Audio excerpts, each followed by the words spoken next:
Salam, puji Tuhan. Hari ini kita masuk dalam satu pelajaran, saudara. Mengapa kalau kita memuji-muji Tuhan itu kita sungguh-sungguh menyerahkan tubuh roh jiwa kita. Karena inilah yang Tuhan mau, supaya saudara mengerti di dalam kitab Yeskiel ini, saudara, itu mengenai tentang suatu kejadian atau suatu kehidupan di mana hamba Tuhan ini dipakai di dalam dunia roh. Ya. Nah, sekarang yang kita mau atau yang Tuhan mau dalam hidup kita adalah sebelum kita persiapan 14 Desember, persiapan kita itu adalah kita mengundang rohnya untuk masuk dalam hidup kita. Dan kalau kita mengundang rohnya untuk masuk dalam hidup kita, apa yang harus kita lalui? Apa yang harus kita lewati? Apa yang harus kita perbuat? Kita akan mengerti tentang bagaimana lambang kuasa ilahi, ya saudara. Judulnya di sini adalah lambang. Lambang apa? Kuasa ilahi.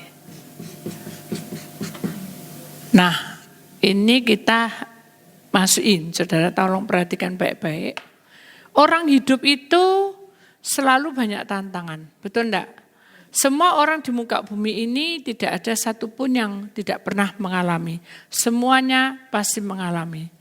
Termasuk juga ada kisah di dalam kitab Yeskiel.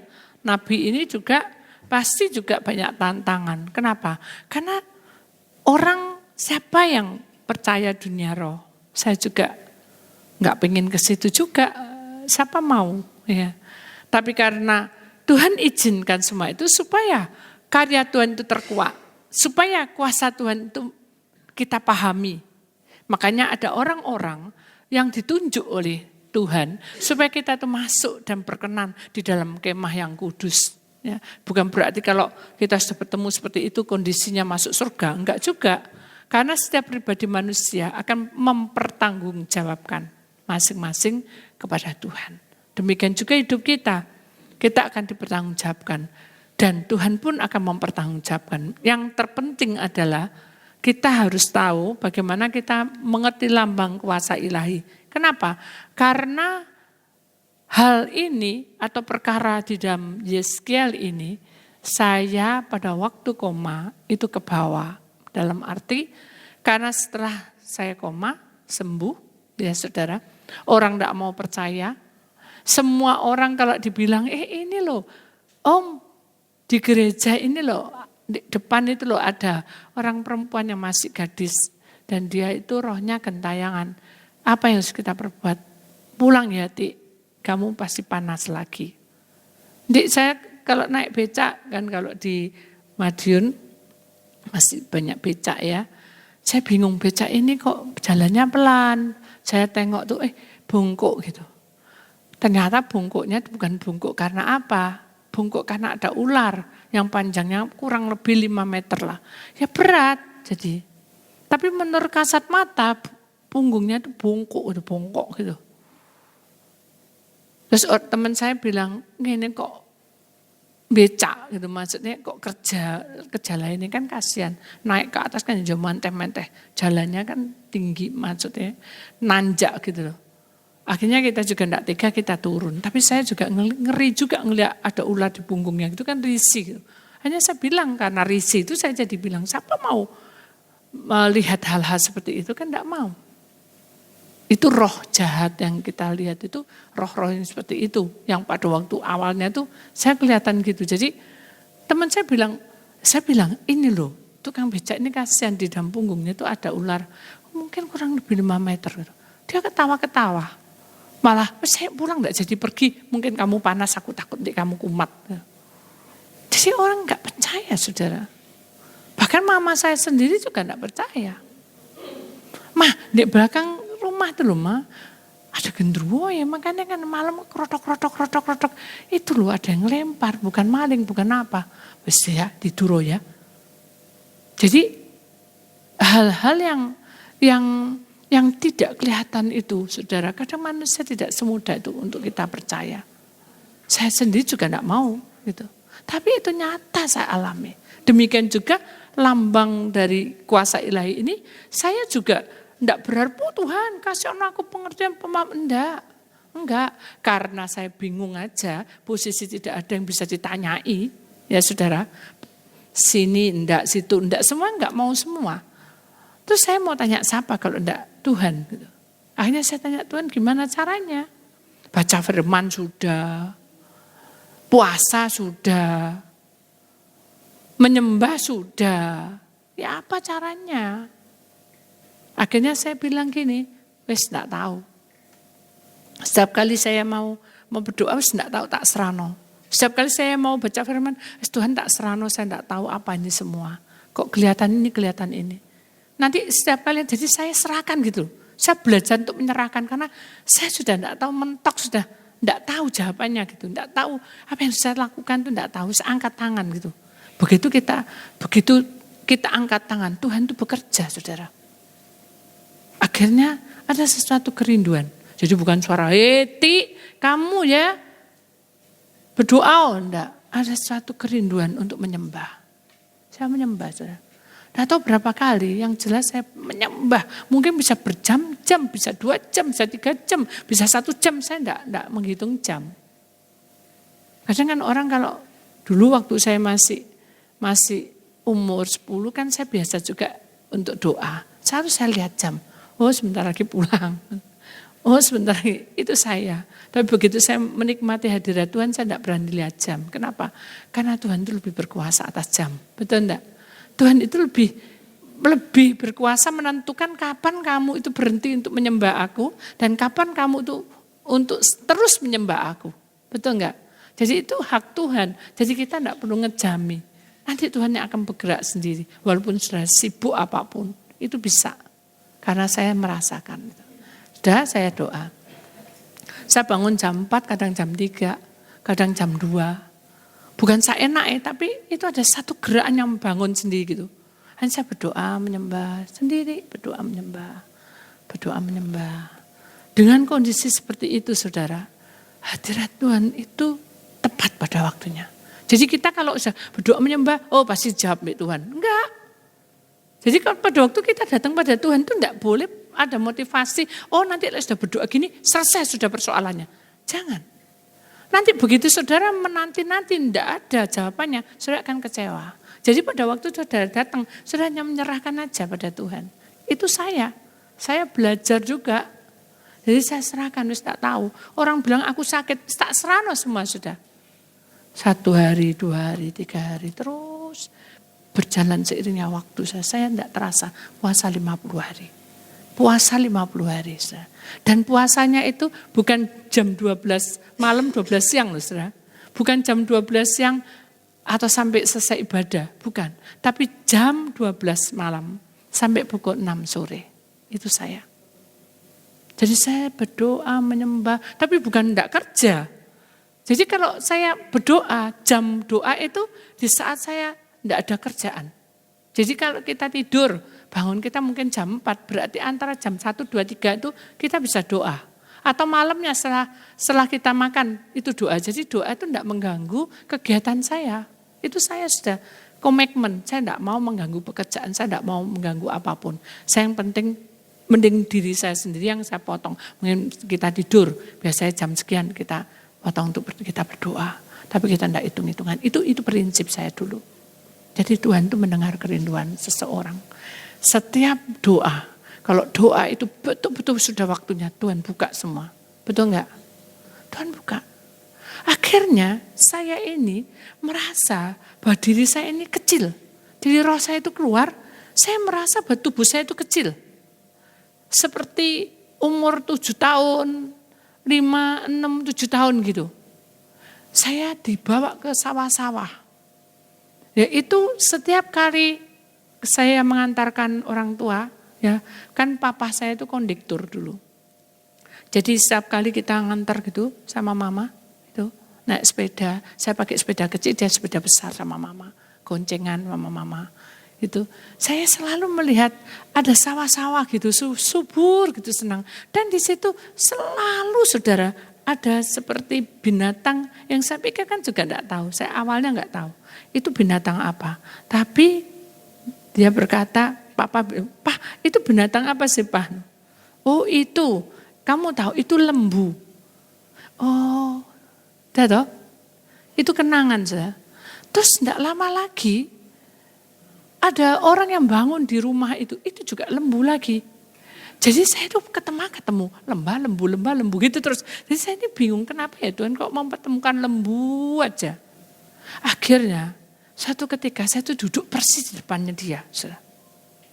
Saya bisa pikir-pikir lembu ini kok ya putih, kok ya gitu ngeliatin. Kok ya kok gitu, kok diem-diem, kok ngunyah-ngunyah. Tahu ya saudara. Jadi lembu itu kalau sudah makan dia simpen di daerah sini. Ya. Nanti kalau dia nganggur dia kunyah lagi. Jadi saya baru tahu. Jadi saya lihat-lihat, oh ternyata gitu caranya, polanya dia hidup itu. Akhirnya saat itu juga roh Tuhan berkata, itulah manusia itu harusnya manusia itu adalah orang yang pekerja seperti lembu itu. Walaupun dia itu seperti itu, tapi dia walaupun duduk pun dia bisa tetap untuk mengunyah makanan demi untuk kehidupan. Kalau dia malas didiem kan bisa juga. Jadi lembu itu menandakan tentang pekerja yang tidak pernah berhenti bekerja. Sudah enggak tahu saya, terus enggak tak apa loh, enggak tak iling-ilingnya. Sudah jalan aja. Akhirnya kita terus menyembah berdoa. Hari yang berikutnya Tuhan tunjukin lagi. Ada satu sinar yang terang sekali. Saya juga enggak tahu sinar itu dari apa. Tiba-tiba aja di depan saya gitu. Aduh sinarnya silau gitu. Sehingga saya itu terpentas, rasanya roh saya itu mundur mepet gitu. Sampai menjauh dari sinar itu. Tapi begitu hadirat Tuhan turun, malaikat itu berkata, "Jangan takut, aku menyertai kamu." Itu saya maju lagi ke tubuh saya. Jadi tubuh saya itu bersinar, enggak tahu di mana tubuh kan kena sinar kan kayak hilang gitu sudah. Tapi roh saya terpental gitu, bukan terpental, mundur. Kalau terpental kan mundur mental gitu. Ini enggak jalan teret gitu. Jadi enggak bahaya. Ya.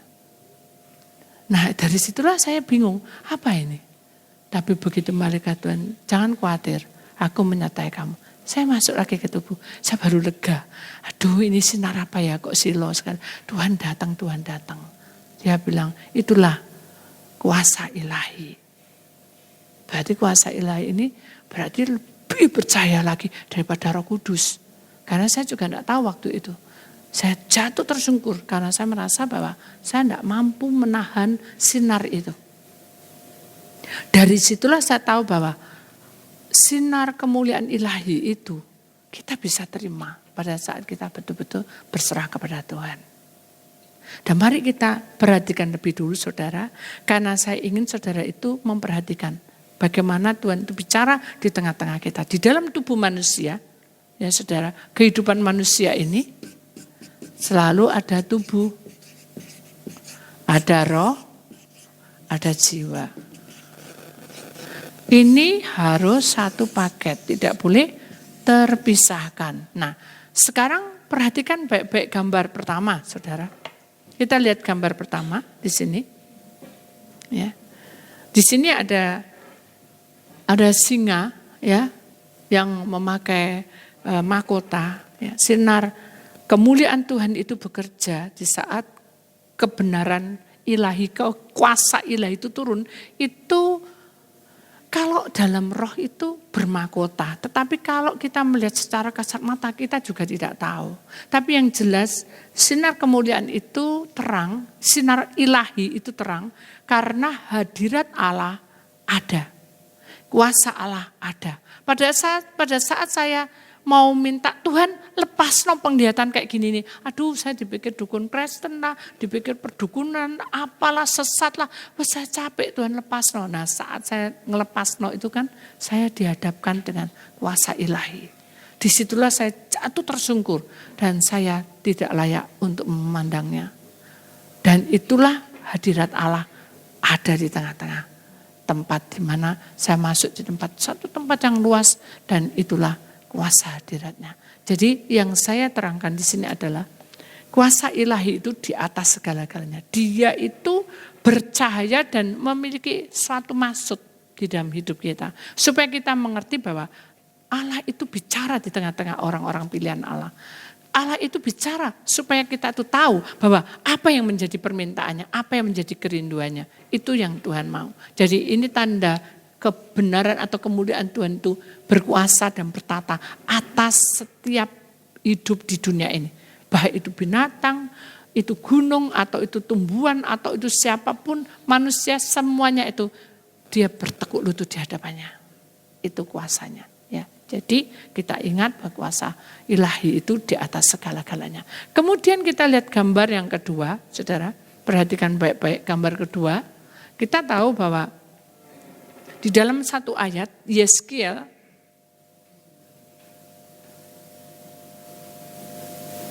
saya akan bacakan lebih dulu. Yeskiel 1 ayat yang keempat lebih dulu. Lalu jadi Yeskiel ini seorang nabi dan dia diajak oleh Tuhan ya untuk mendapat suatu penglihatan dan penglihatannya seperti ini.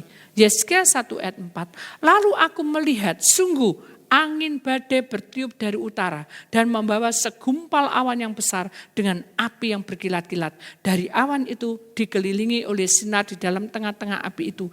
Kelihatan seperti suasana kilat. Itu yang saya terangkan aura atau kuasa ilahi itu ya. Kemudian saudara kita perhatikan ayat 5. Dan di tengah-tengah itu juga ada yang menyerupai 4 makhluk hidup. Dan beginilah kelihatan mereka. Mereka menyerupai manusia. Pertama, saudara. Tetapi masing-masing mempunyai 4 muka. Pada masing-masing ada pula 4 sayap. Kaki mereka adalah lurus. Telapak kaki mereka seperti kuku anak lembu. Kaki-kaki itu mengkilap seperti tembaga yang baru digosok. Pada keempat sisi mereka di bawah sayap-sayapnya tampak tangan manusia. Mengenai muka dan sayap mereka berempat adalah begini. Mereka saling menyentuh dengan sayapnya. Mereka tidak berbalik kalau berjalan lurus terus. Masing-masing berjalan lurus ke depan. Ayat 10, muka mereka kelihatan begini. Ini mukanya saya. Keempatnya memiliki muka manusia di depan, muka singa sebelah kanan, muka lembu sebelah kiri, dan muka Raja Wali di belakang. Nah, saat itulah saudara, saya pada waktu sakit itu saya juga mendapat penglihatan seperti ini, tapi saya tidak tahu ayat ini, gitu saudara. Jadi pada waktu itu saya melihat kemuliaan Tuhan itu betul-betul seperti cahaya yang besar gitu. Dan saya melihat ada wajah yang tampak seperti manusia tetapi tidak tampak nyata gitu. Tapi persis kayak bayangan manusia. Itu yang saya tahu. Dan dari situlah saya jatuh tersungkur. Dan saya melihat saya merasakan ada satu suara yang lembut. Bukan melihat, ada satu suara yang lembut. Dan dia berkata, no to sigama tebe. Haken, aku ada bertata di atas kehidupan orang-orang pilihanku. Wah, saya tambah jatuh tersungkur dan saya bilang, Tuhan, aku tidak layak. Siapa aku ini? Aku tidak layak engkau temui. Sekarang ini engkau ada di depanku. Aku tidak layak, ampuni aku Tuhan. Itu saya menangis sampai ini air mata itu nempel dengan tanah itu saudara. Jadi tidak lupa muka. Jadi puasa umbelen ya, ingusan terus menempel. Plek gitu saudara, wes tidak bisa. Rambut saya kan panjang waktu itu, rambut saya panjang tuh. Jadi nempel blek gitu sudah. Wes nggak kelihatan muka, wes tidak tahu. Saya merasa bahwa saya tidak layak gitu. Dari situlah pada waktu saya tetap berdoa, tetap gitu saya merasakan memang ada sesuatu yang tampak gitu saudara, ya, yang samar-samar juga itu seperti harimau, bukan seperti singa, betul singa dan punya rambut yang panjang gitu, dan dia lagi menggaum gitu. Pada saat dia menggaum, saya mendengar inilah singa dari Yehuda, tapi saya tidak tahu maksudnya, saudara. Saya tidak tahu.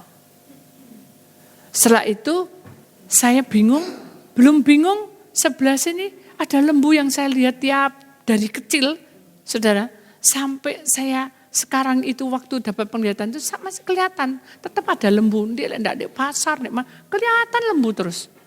Nah, jadi saya hafal, oh ini lembu, kenapa ya? Saya tidak tahu maksudnya. Kemudian saya pun merasa roh saya naik ke atas dan saya merasa bahwa saya tidak layak. Tapi dari kejauhan, saya merasa dari jauh sekali itu, saya melihat ada seperti burung Raja Wali yang ada di belakang itu, seperti ada burung Raja Wali yang agak tinggi gitu. Dan saya lihat itu Raja Wali. Kenapa? Karena saya kalau di Surabaya, saudara, jujur, papa tuh sering membawa saya itu ke kebun binatang. Jadi saya tidak kaget lagi, itu apa ya? Saya suka dengan Raja Wali. Keker, mukanya tajam gitu. Dan Garuda Pancasila juga burung Raja Wali kan. Senang sekali saya. Jadi dari situlah saya tahu itu Raja Wali. Saya tidak tahu maksud Tuhan. Saya berdoa menyembah. Sudah, itu hilang aja sudah. Sudah berjalan. Jalan akhirnya saya masuk dalam pelayanan. Saudara. Masuk dalam pelayanan, aduh berat sekali. Kita mulai merintis dari awal, banyak orang-orang yang tidak suka. Saya terima itu pertama adalah guru sekolah minggu. Saya itu jadi guru sekolah minggu dari dulu. Tapi saya pertama awal merintis adalah saya menjadi guru sekolah minggu untuk anak-anak dulu. Yaitu teman-teman Andreas. Jadi kita masukin dulu. Teman-temannya datang gitu dolan, kita masukin. Senang dia. Lama-lama pak teman. Sampai 40 yang saya terangkan 40 anak. Tapi kita tuh masuk dunia roh terus saudara. Jadi pada waktu kita 40 anak itu, kita tuh berdoa ada pengakuan saudara. Kamu hari ini di sekolah ngapain? Semua terbuka. Oh saya nyontoh, oh saya enggak belajar, saya berani sama orang tua, saya mencuri uang, saya ngambil ini, saya mencano, banyak persoalan. Bingung kan saya. Masa harus saya cateti gitu, kayak orang konseling gitu. Kan saya enggak tahu. Terus saya bilang Tuhan, sudah hanya engkau pribadi yang tahu. Saya sudah angkat tangan karena 40 anak suruh ngapal loh. Ya 2-3 orang ngapal. Oh ini mencuri, oh ini berbuat salah karena dia bohong. Ini enak deh, ini kan tidak tahu kita. Sudah tak serana semua. Mari kita masuk dalam. Pertama kali kita doa pelepasan tuh. Bayangkan anak kecil dari umur, ada yang umur 4 sampai umur 10 kalau tidak 12 tahunnya. Saya lupa, ya antara itu 12 tahunnya. Itu kita itu doa itu 2 jam saudara. Kalau enggak suasana surga yang mimpin enggak mungkin. Anak kecil 12 jam enggak mungkin. Yang 4 tahun dipisah ke ruangan lain. Dan yang umur 8 tahun itu ke atas itu masuk ke tempat kelas saya. Ya, tempat daerah di mana kita sudah doa. Di mana kita sediakan tempat untuk remaja. Ayo kita berdoa. Saya pengakuan, kamu berdoa, berserah kita nyanyi. Saya melihat sinar yang saya tampak pertama pada waktu saya masuk di dalam penglihatan itu kan ada sinar itu. Itu datang saudara. Melingkupi semua ini tembok-tembok ini sudah tidak kelihatan. Tembok-tembok ini kelihatan cuma sinar tok gitu. Jadi saya itu gemetar. Ini apa ini? Kenapa hadirat Tuhan turun? Ada maksud apa? Saya juga tidak tahu. Saya serahkan. Pada waktu itu turun, makin turun, saudara. Sinar ilahi itu turun, makin turun. Anak itu bukan berbahasa roh. Tetapi lidah mereka itu menyanyi dengan kuat sekali. Jadi satu nyanyi. Saya juga lupa nyanyinya, tapi yang saya ingat mereka nyanyi. Kemurahanmu, contoh saya, lebih dari hidup sampai habis, nanti disambungku mau cinta Yesus. Jadi saut-sautan, siapa itu saudara? Saya enggak nyuruh dia kayak gitu kok. Jadi saya cuma menyanyi merasakan seneng aja, semua seneng aja. Sampai 2 jam. Tapi detik-detik terakhir menjelang 2 jam itu, sekitar itulah saudara. Itu bergilir, ada malaikat yang menumpang tangan di sebelah kanan saya. Itu guru sekolah minggu, mungkin saya sudah terangkan. Guru sekolah minggu. Begitu ditumpang tangan karena dia punya jimat yang belum dilepaskan dari tubuh. Jadi gini saudara, kita itu punya riwayat hidup di dalam tubuh manusia ini saudara. Kalau belum beres, ketika kita bertemu dengan kuasa ilahi itu dilucuti. Jadi kalau tubuh yang fana ini belum sempurna, maksudnya belum layak untuk bertemu dengan kuasa ilahi ini, dia pasti membuangnya. Salah satunya ini tadi guru tadi, begitu dia tumpang tangan saudara, roh itu keluar dari tubuhnya terpental. Kalau tadi saya kan mundur, ini terpental, jadi kebanting, buek gitu. Kebanting sana, karena itu kan dia kan setan saudara. Banting temboknya kan enggak hancur, tapi kan mencetat di luarnya tembok sana. Saya tahu, kurang lebih 2-3 meter, jauh. Terus tarik lagi, mau masuk lagi. Tapi tumpang tangan lagi sama mereka itu, terpental lagi. Maka dengan kuasa ilahi Tuhan putus sudah. Tapi pada waktu putus itu kelihatan panjang rambutnya. Loh, saya kan juga tahu, tapi saya kan tidak mau cerita sama anak-anak saudara. Saya takut dia nanti takut, tidak mau tidur atau ketakutan. Merah. Sini penuh dengan lumuran-lumuran darah. Karena yang diminum itu adalah darah, saudara. Ini. Dari kecil dia sakit-sakitan. Dia mempersembahkan sesuatu pakai darah. Nah, serem kan? Yang tahu itu saya. Tapi yang anak yang umur 4 tahun, 5 tahun tadi, kan sudah dibilangi tidak boleh masuk kalau ada doa pelepasan. Nah ini sudah. Kalau saudara waktu doa pelepasan atau kita masuk dalam dunia roh harus pakai pemantraian. Nah ini anak terlalu usil, mamai itu ngomong ngalor ngidul ngetan, tidak memperhatikan, buka pintunya. Begitu dibuka roh itu saudara kelihatan. Anaknya jerit, kayak orang kesurupan gitu saudara. Akhirnya begitu tumpang tangan maka keluarkan, tapi anak ini kan jerit. Mamanya pinter, langsung dia maju masuk ke dalam ruangan itu, didoain sekali, ditumpang. Keluar sudah, kuasa kegelapan. Jadi jangan main-main, kenapa? Karena roh itu akan menghantam kita kalau kita tidak mau percaya atau kalau kita ini main-main. Iblis tahu. Akhirnya satu demi satu dilepaskan saudara. Semua dilepaskan, suasana surga turun dengan melimpah di situ.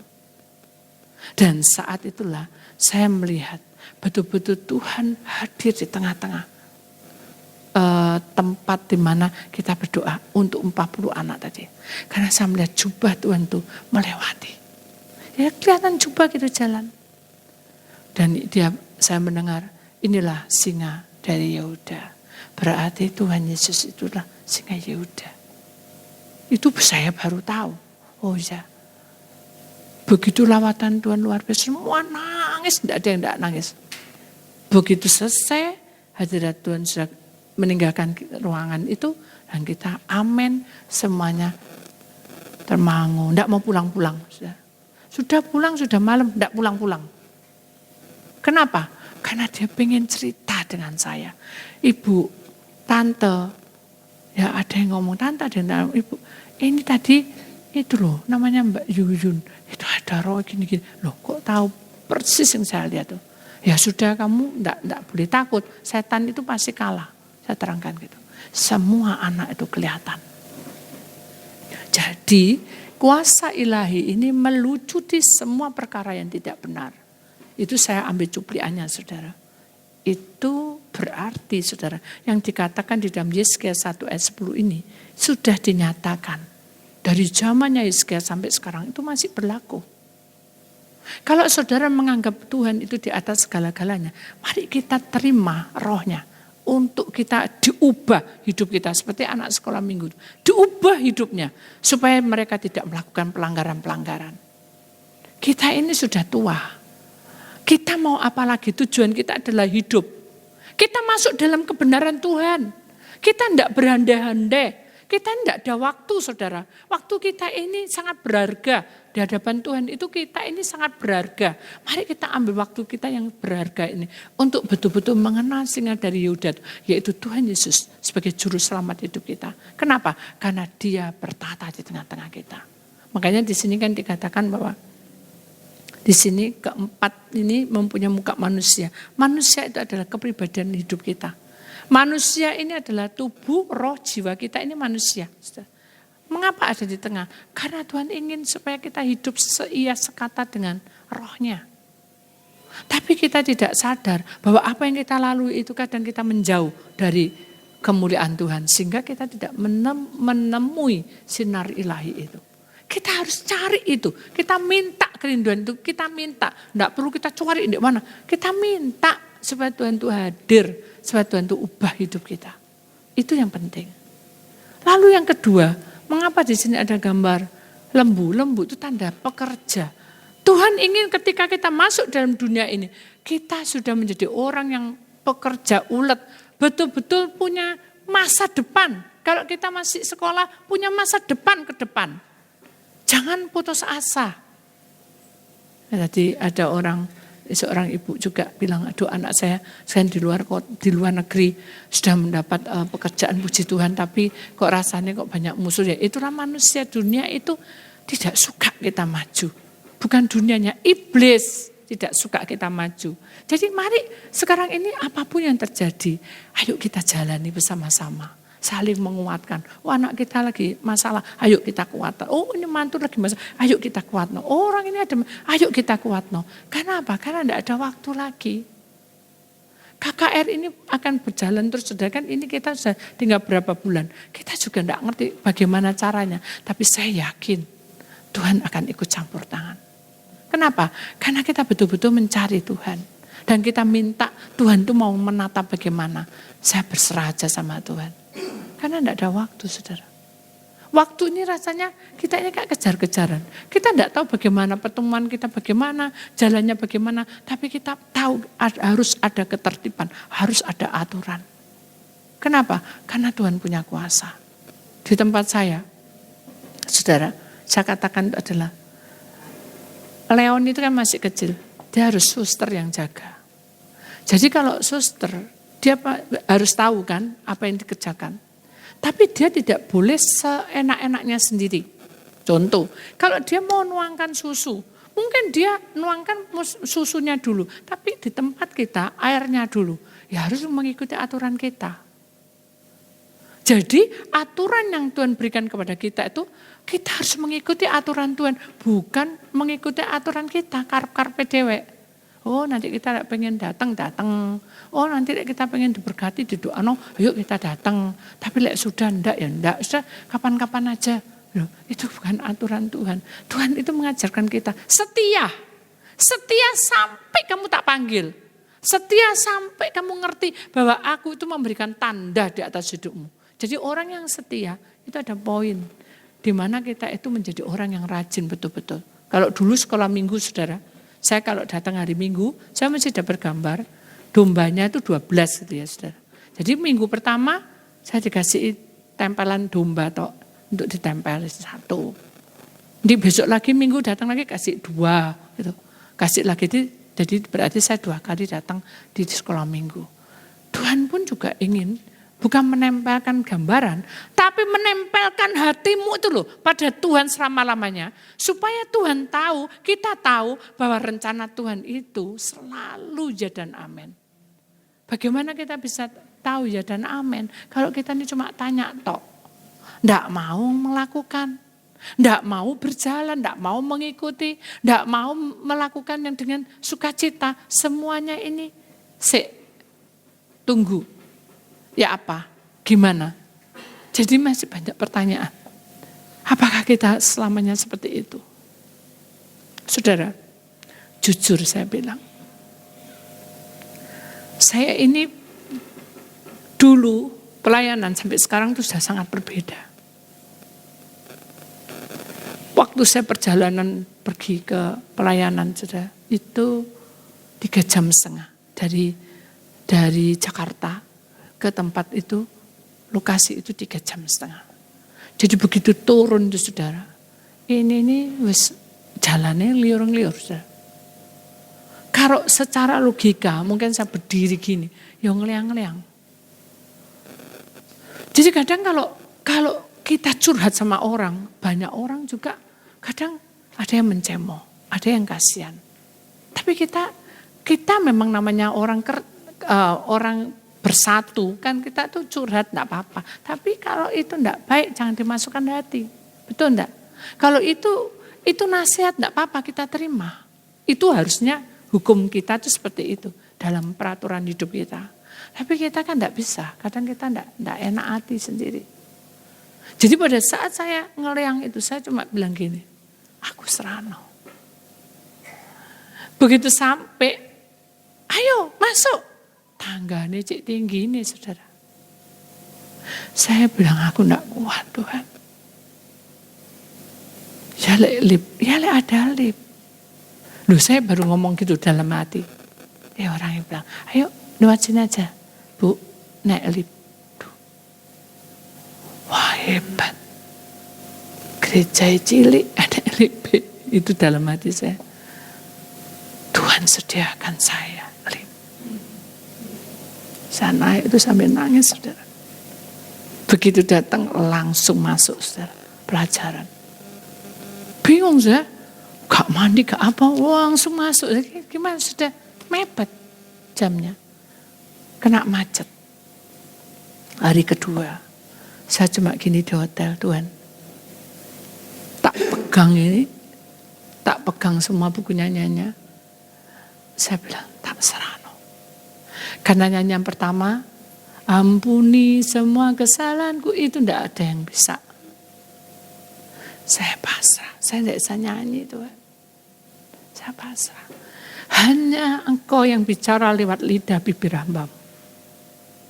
Karena hamba tahu, ilahi itu akan menjamah hidup saya. Saya tahu, semua sudah siap. Saya tanya, lagu ini apa sih yang bisa tolong? Tanya ya. Yang diambil dia itu firman.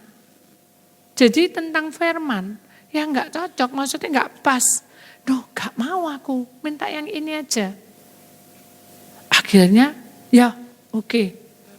Tapi ini saya nyanyi sendiri, wis bus, pasah sudah. Begitu masuk, naik panggung. Saya merasa malaikat-malaikat di belakang itu menyertai saya. Banyak.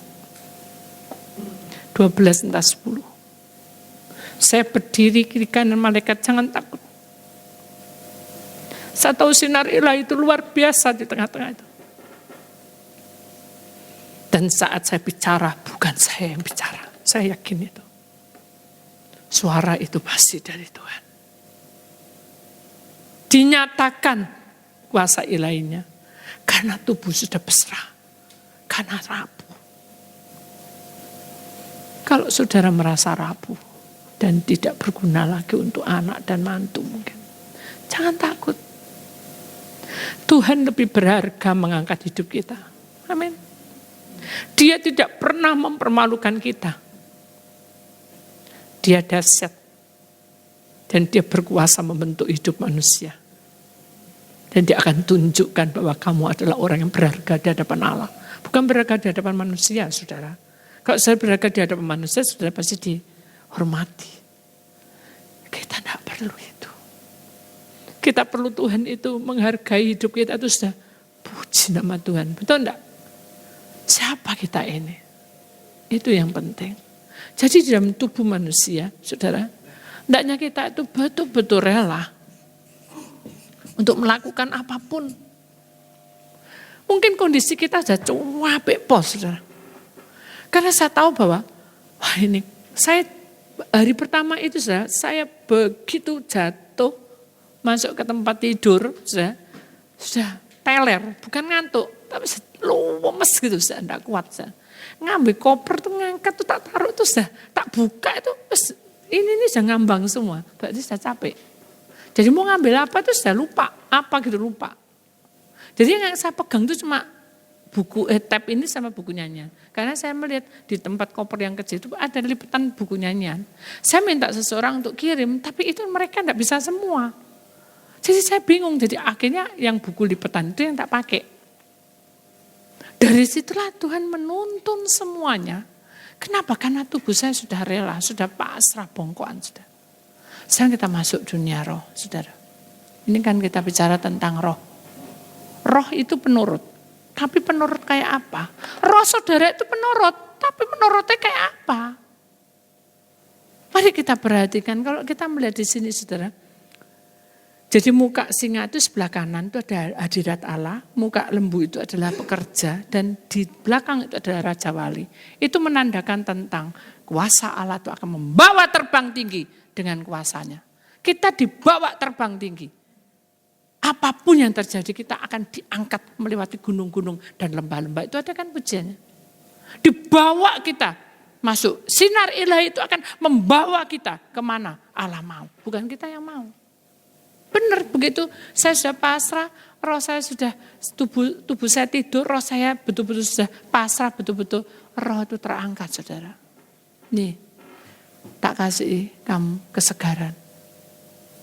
Saya lihat semuanya itu serba indah. Apa sih saudara? Di satu tempat pegunungan yang indah sekali.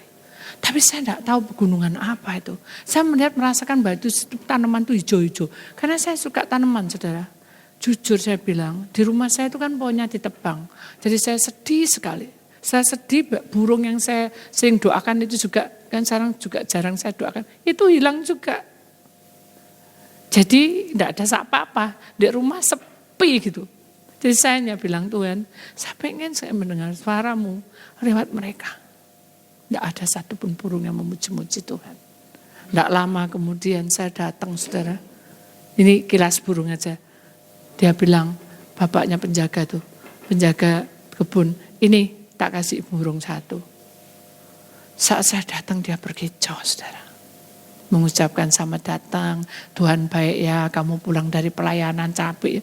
Saya nangis saudara. Mengapa saya bisa berbahasa burung? Saya juga tidak mau, tapi saya mendengar dengan nyata. Itu semua karena anugerah Tuhan. Amin. Saya kuat. Kaki saya lemah tapi saya menjadi kuat karena kuasa ilahi itu menuntun roh saya kemana Tuhan mau. Itu yang membuat saya bahagia. Kemudian kita masuk lagi ke pelayanan saya berserah. Karena apa? Saya tahu bahwa saya akan terbang tinggi dengan Raja Wali itu. Saya akan dibawa kemana saya siap sudah. Itu adalah rencana Tuhan. Jadi saya mengalir hari kedua lebih berkuasa. Tuhan lebih menjamah orang-orang itu. Yang pertama nangis, yang kedua hadirat Tuhan bekerja. Pujian itu semuanya menangis. Pujian, saya belum firman. Pujian menyembah begitu selesai firman, kan ada yang menyembah. Pujian, pemimpin pujian diserahkan pada saya, kita masuk penyembahan, semuanya nangis. Dari belakang, depan semuanya nangis. Saya kan tidak tahu. Mereka yang cerita. Tuhan baik, penyertaan Tuhan baik, kuasa Tuhan bekerja dengan baik. Hadirat Tuhan bekerja dengan baik. Kenapa? Karena roh kita yang menurut itu diserahkan juga pada Tuhan. Amin. Jadi sudah jangan takut. Tuhan punya kuasa. Sekarang satu lagi saudara, jiwa. Ya. Roh yang penurut ini betul-betul penurut pada siapa? Pada Tuhan, nurut. Jadi jangan kita menganggap remeh. Kalau Tuhan bilang, kamu baca firman, baca saudara. Karena Tuhan bicara di situ. Kalau Tuhan bilang, kamu berdoa, berdoa nurut saudara. Di situ Tuhan bicara. Nah itulah yang intinya. Mengapa kita itu roh itu nurut, kita tuh harus belajar. Untuk seperti lembu itu selalu tenang, duduk tetap kerja. Ya, jalan tetap kerja. Jadi semuanya itu adalah kerja. Jadi kalau kita diem, Tuhan izinkan kita nyanyi. Itu salah satunya bekerja untuk melayani Tuhan. Amin. Apakah sudah siap seperti itu? Siapkan hatimu saudara, karena Tuhan ingin kita belajar melalui semua. Sekarang jiwa. Jiwa ini adalah nyawa. Setan tidak akan mengambil nyawa kita, ya saudara. Tapi Tuhan akan membawa kita terbang tinggi bersama dengan rohnya. Dia akan menuntun perjalanan kita lebih dari segala-galanya. Jadi kalau roh Tuhan itu bekerja di tengah-tengah kita, dia akan membuka tingkap-tingkap langitnya, memberikan kuasa bagi setiap pribadi. Bayangkan saja, setiap pribadi. Jadi Tuhan tidak ingin kita itu tinggal diam. Kita lihat Yeskiel 2 ayat 6. Dan engkau anak manusia, jangan takut. Ini pesan Tuhan pada kita. Melihat mereka maupun mendengarkan kata-katanya. Biarlah engkau di tengah-tengah onak dan duri. Itu adalah tantangan hidup manusia di bumi ini. Dan engkau tinggal dekat kalajengking. Itu adalah suasana yang memanas. Jangan takut mendengarkan kata-kata mereka. Dan janganlah gentar. Jadi Yeskiel ini diterangkan bahwa memang bangsa Israel pada waktu itu banyak pemberontakan. Jadi ingatlah kita bahwa kalau kita menjadi orang pilihan Allah, kita tidak perlu khawatir, tidak perlu takut, dan kita belajar untuk menyerahkan semuanya. Kenapa? Karena jiwa ini adalah milik Tuhan. Sepenuhnya milik Tuhan. Jadi kita tidak akan kemana-mana. Sudah pas ini sudah. Tidak akan meleset dari apapun karena Tuhan itu memberikan tanda di atas hidup kita supaya kita tahu bahwa rencana Tuhan itu akan diterapkan dalam hidup saudara. Jadi sebelum tanggal 14 ini jalan saudara, maksudnya kita masuk pementeran. Ayo kita mengikuti semuanya ini ya. Kita minta kuasa ilahi itu turun menjamah setiap orang-orang pilihannya supaya kita dibentuk sesuai kehendak Tuhan. Amin. Jadi Tuhan ingin penyertaan Tuhan itu bersama dengan kita. Kita lihat gambar yang terakhir. Tuhan Yesus itu akan memberkati hidup kita selama kita memiliki kuasanya. Di mana kita tidak perlu percaya tok. Tidak bisa sudah percaya itu. Kita harus menikmati. Kita merasakan sinar itu. Merasakan anugerah itu. Supaya kita itu hidup kita ini dibentuk, diubah. Hidup kita yang dulu dan sekarang itu beda. Yang dulu itu belum ada sinar ilahi. Sekarang ada sinar ilahi. Aku pasti diubah sama Tuhan. Gitu saudara. Jadi imani itu dan kita mau melakukannya. Amin. Itulah firman Tuhan. Kita akan langsung memuji Tuhan saudara. Awan kemuliaan. Jadi awan, saya mohon tim musik untuk maju ke depan. Jadi awan kemuliaan itu adalah jalan di mana kita masuk dan sujud menyembah Dia. Itu menandakan tentang penyerahan diri kita sepenuhnya kepada Tuhan. Biarlah awan kemuliaan itu akan turun memenuhi bait suci. Bait suci ini adalah hidup kita. Ini saudara. Kita ini bait suci saudara. Ya. Jangan lupa. Ini bait suci. Bait suci kita ini adalah tubuh roh jiwa kita. Jadi kalau bait suci berarti kemah kemuliaan Tuhan itu menyertai, curahkan Roh Kudus-Mu memenuhi hati kita. Supaya apa? Awan kemuliaan dari sinar ilahi itu turun memenuhi bait suciku. Dan Dia akan mencurahkan kuasanya. Dia akan memenuhi hidup kita sehingga hidup kita itu aku diberkati, aku dilindungi, aku dikuatkan. Hingga kita semakin hari semakin ngerti masa depan kita itu makin cemerlang bersama Tuhan. Amin. Imani itu karena saya tahu bahwa kalau kita mengikuti jalur Tuhan, pasti Tuhan akan membuka jalan. Amin.